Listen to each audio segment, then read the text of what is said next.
Hello everybody and welcome to this section on applying universal design principles to assessment. This is a recording based on a presentation that was done at Delgado Community College in March 2015.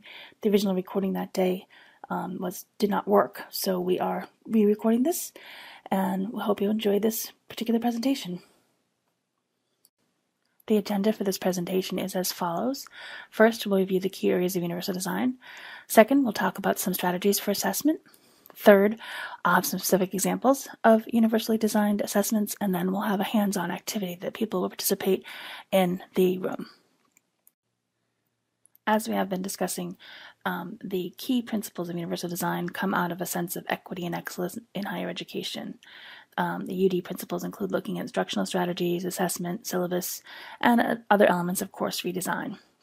Ultimately, when we talk about this work, we're talking about access for all users, thinking about being very digital, because digital in itself provides more access, and digital is often quite flexible.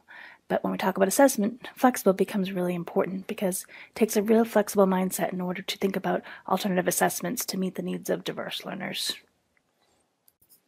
Another definition we like to use is, when we talk about what universal design for learning is that we consider the needs of the broadest possible range of users from the beginning. In a lot of academic work, we don't have a chance to really think about them from the beginning because we're often retrofitting things.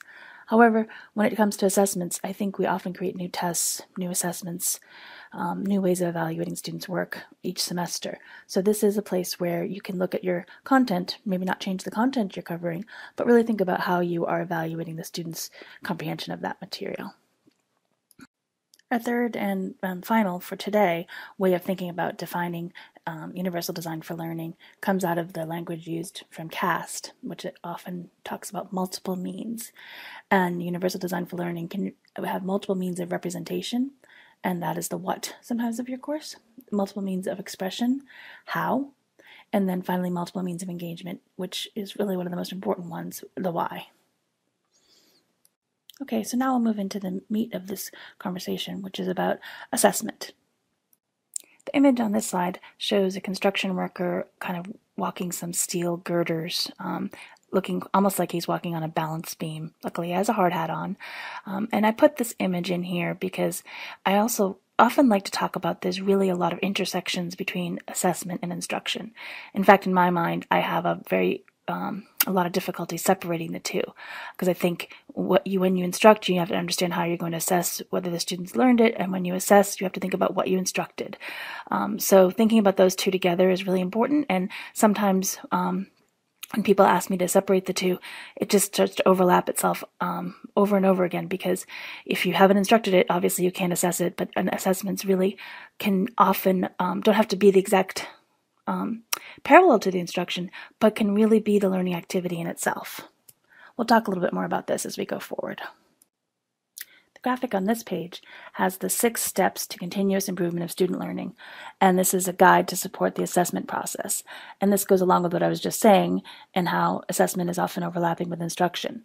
So the first step, or actually you can kind of start anywhere within this, but if we start at the top, the first step is identified as identifying student learning outcomes, and that's something we often do in the syllabus. The next one would be identifying objectives, also in the syllabus.